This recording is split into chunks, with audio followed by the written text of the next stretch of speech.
তো আজকে তোমাদের একটা জাদু দেখাবো, তোমরা কি দেখবে? দেখো, আমি এটাকে কিন্তু দেখেছিলাম, এটা এপাশে কিছু নেই, আমি এটা বড় তারপরে কিন্তু এটা বাইরে যাবে।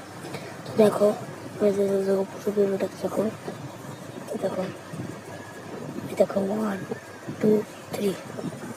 তো দেখো আমি কুলার করে কিন্তু তোমরা জাস্ট কলমটা কিন্তু বাইরে দেখতে পারবা।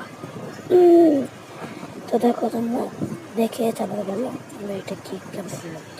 তারপরে আমরা আরেকটা ভালো করে দেখতে পাইতেছি। তো আমরা তোমরা ভালো করে দেখো, ভালো কিন্তু মাথা করে